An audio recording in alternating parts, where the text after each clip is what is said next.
Olá, meus irmãos, a paz do Senhor Jesus, pastor Claudemir Júnior falando com você aqui. Seja muito bem-vindo ao nosso canal do YouTube. Desde já quero agradecer a Deus pela sua vida, você que assistiu, você que vai assistir e você que posteriormente há de assistir. Se você gostar desse vídeo, você pode dar um like e também compartilhar esse vídeo com todos os seus amigos e também acionar o sininho para que você possa receber as notificações dos vídeos que serão postados aqui no nosso canal.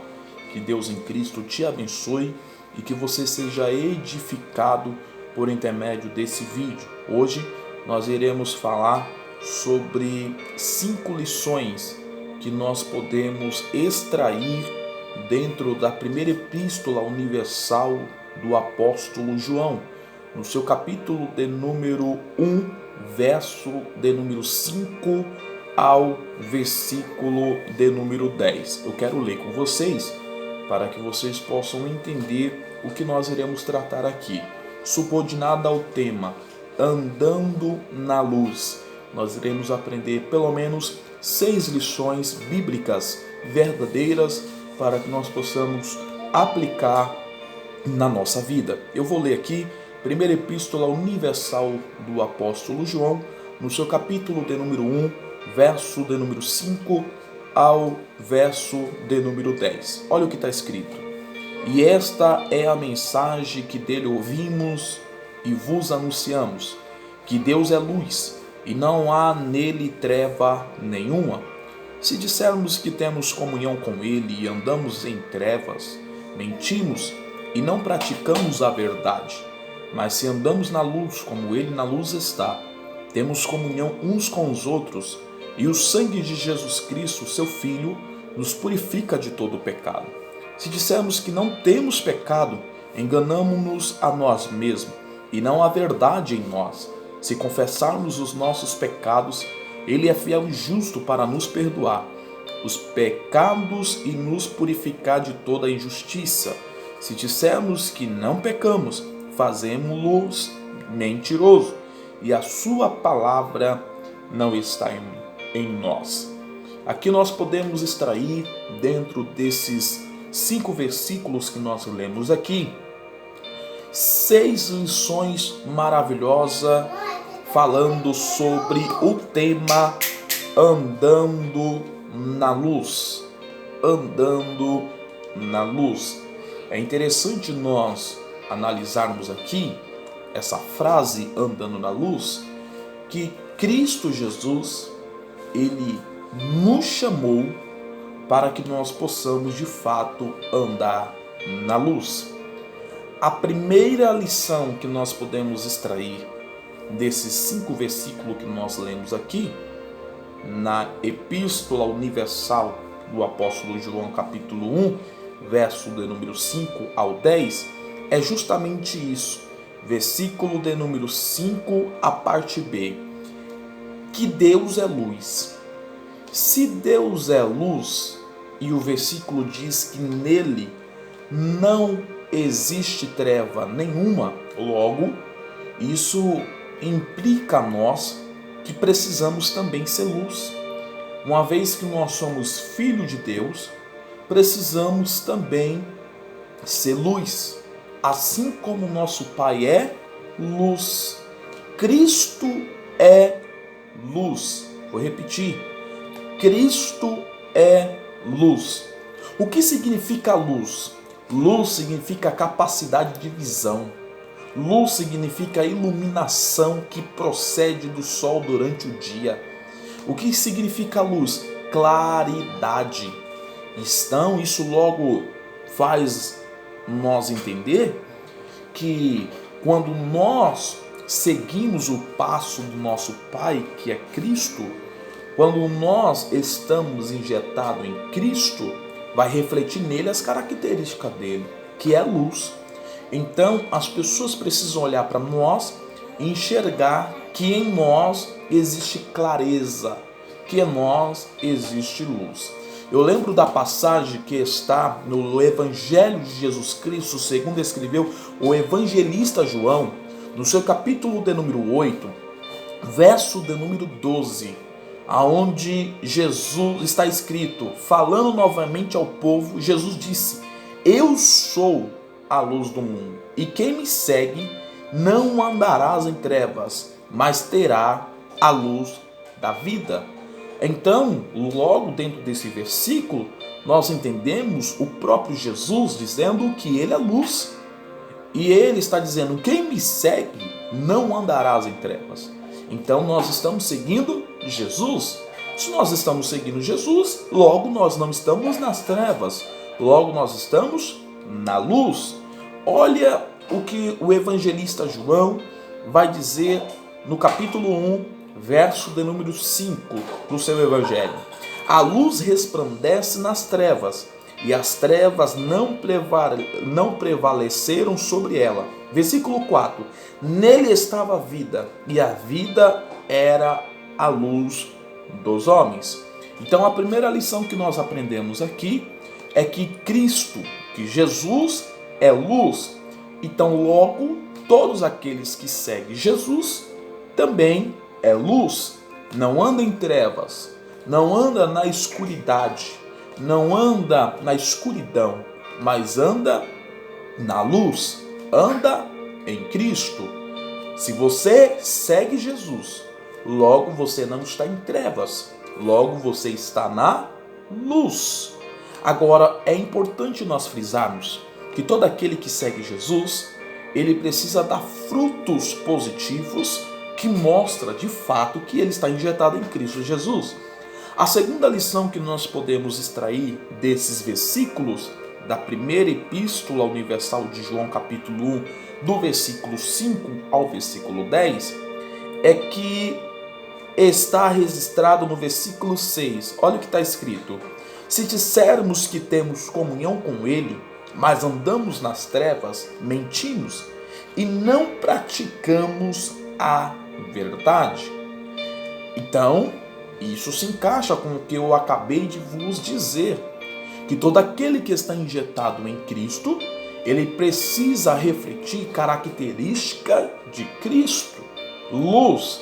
Logo, os seus frutos precisam testificar daquilo que ele procede, que ele anuncia, daquilo que ele confessa, com aquilo que ele diz ser. Então, logo, nós aprendemos no versículo 6, se nós estamos dizendo que temos comunhão com Cristo, se nós estamos afirmando que seguimos a Cristo, se nós estamos afirmando que nós temos comunhão com Cristo, mas andamos nas trevas, ou seja, falar que está com Cristo, mas os seus frutos são frutos de alguém que anda em trevas. Falar que está com Cristo, mas as características de uma pessoa que está em trevas, mentimos e não praticamos a verdade. Isso mostra para nós que evangelho não é apenas de falância, evangelho não é apenas de falar, evangelho é praticar. Você precisa praticar.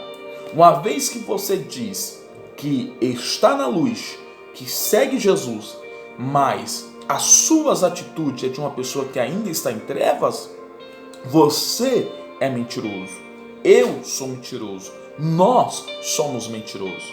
Então, precisamos, antes de falar, o mais importante do que falar é praticar. Porque senão, seremos como os fariseus, seremos como os hipócritas, e Jesus abomina esse tipo de pessoa.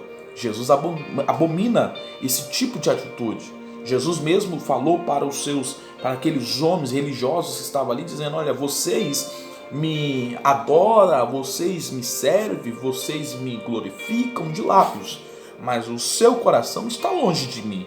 Então logo nós vamos entender aqui que Jesus, ele não aceita servir Jesus apenas de falância, mas tem que ter atitude.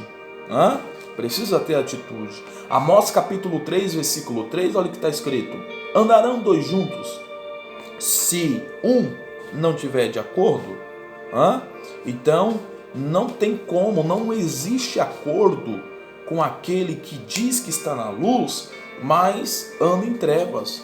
A luz não combina com as trevas, né? Então precisamos entender que estamos na luz e precisamos ter atitude de alguém que de fato anda na luz. Mateus capítulo 5, verso de número 24. Ninguém pode servir a dois senhores. Existem pessoas que são assim. Existem pessoas que dizem que está na luz, mas ao mesmo tempo está nas trevas. E aqui Jesus nos repreende dizendo que nós não podemos servir a dois senhores. Precisamos decidir qual é o Deus que precisamos servir. Qual é o Deus que vamos adorar. Olha o que está escrito no livro de Mateus capítulo 5, 13. Vós sois o sal da terra, mas se o sal se tornar insípido, com quem se há de salgar? Para nada mais serve, senão para ser lançado fora e pisado pelos homens. Versículo 14. Vós sois a luz do mundo. Não se pode esconder uma cidade edificada sobre um monte. Versículo 15. Nem se acender uma lâmpada e se colocar debaixo de uma vasilha, mas no candelabro.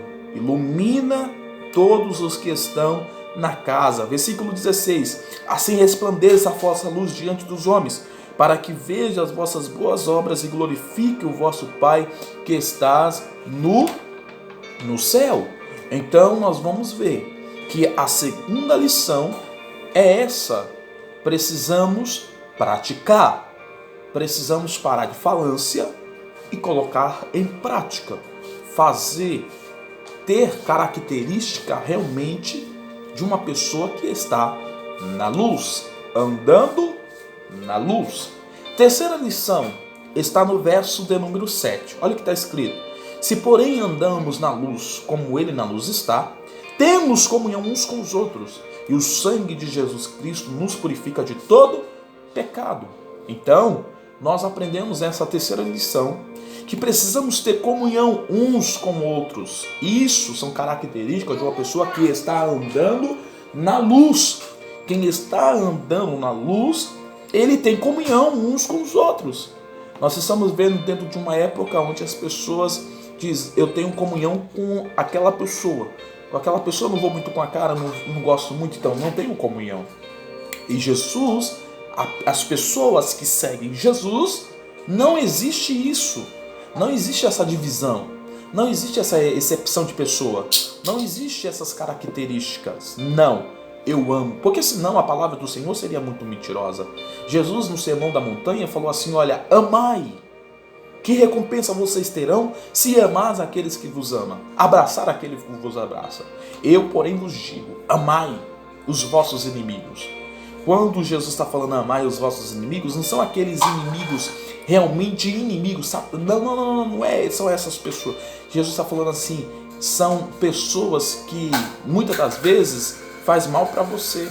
Você fica ferido. É essas pessoas que você precisa amar. Então Jesus está falando que todo aquele que anda na luz, ele reflete as características de Jesus. Ter comunhão. Comunhão. Comunhão com quem, pastor? Com Deus. E comunhão com os homens.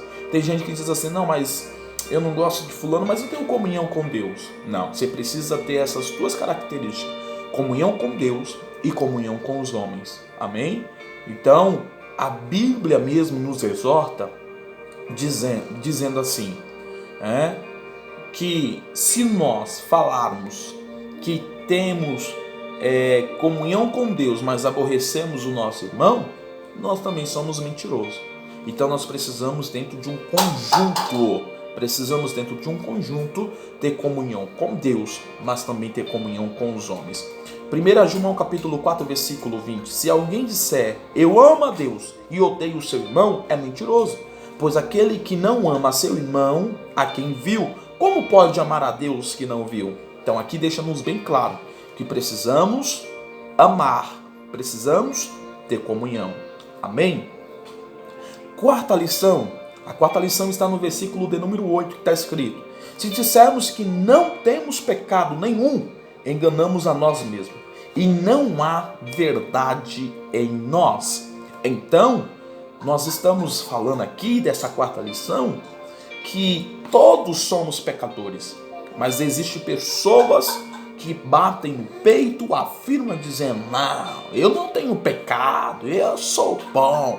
Você é o pior mentiroso, porque a Bíblia exorta a nós dizendo: se dissermos que não temos pecado nenhum, enganamos a nós mesmos, e não existe verdade em nós.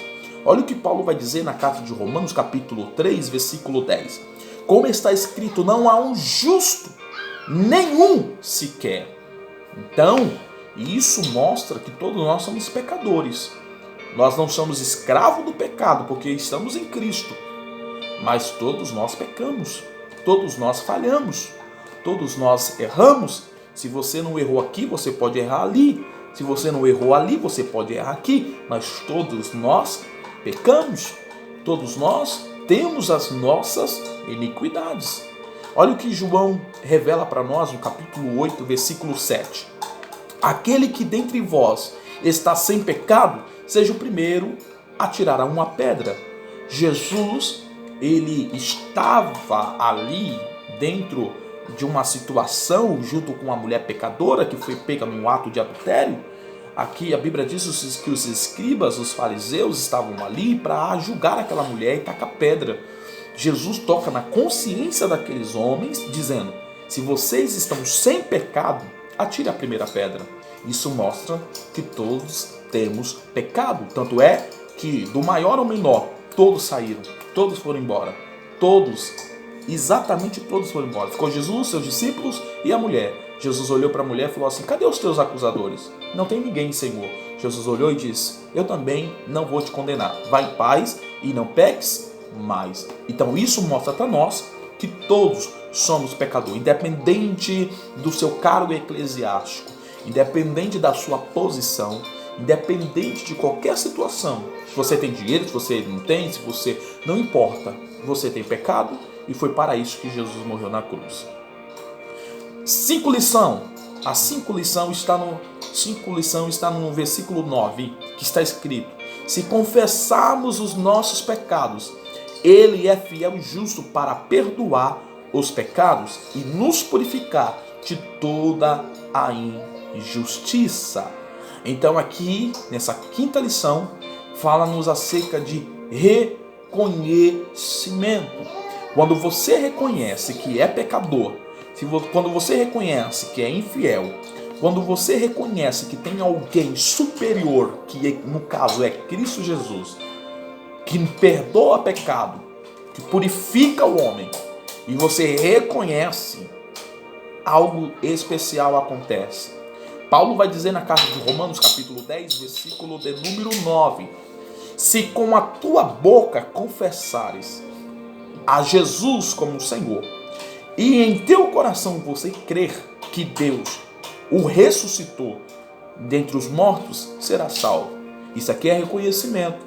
Quando você reconhece que é pecador, quando você reconhece que é falho, quando você reconhece que é errôneo e que existe alguém que você sabe que está pronto para te perdoar, e você reconhece, confessa, crê, acredita e entrega a sua vida para Jesus, então Jesus, ele te perdoa, ele te recebe e te dá uma nova direção e uma nova oportunidade. A Bíblia diz que aonde habitou o pecado, superabundou a graça de Deus. Então você pode ter feito a pior coisa de ruim nessa terra, Jesus te perdoa, Jesus te recebe, porque isso revela o amor de Deus. Jesus te amou. Antes de você amar Ele, Jesus te amou. Antes de você escolher Ele, Jesus te escolheu. Então, Jesus, Ele te ama de uma forma incondicional. João 3,16: porque Deus amou o mundo de tal maneira que entregou seu Filho unigênito, para que todo aquele que nele crê não pereça, mas tenha a vida eterna. Sexta lição para nós finalizar. A sexta lição está no verso de número 10. Se dissermos que não pecamos, fazemos-nos mentirosos, e a sua palavra não está em nós. Então, aqui, nessa sexta lição, para nós finalizar, está dizendo que se nós falarmos que não pecamos, que somos santos demais, que nós não erramos, a palavra de Deus, ela não está em nós. A palavra de Deus, ela não está em nós. A palavra do Senhor, ela não está em nós. Salmo 119, versículo 11. O salmista vai dizer assim: guardei no meu coração a tua palavra, Senhor, para não pecar contra ti. Guardar a palavra no coração faz com que eu não peque contra Deus. Faz com que eu examine, faz com que eu pense, raciocine na grandeza de Deus. Olha o que está escrito em João capítulo 17, versículo 7. Santificai-o na verdade, a tua palavra é a verdade. A palavra de Deus é que ela nos dá direção. A palavra de Deus que muda pensamento.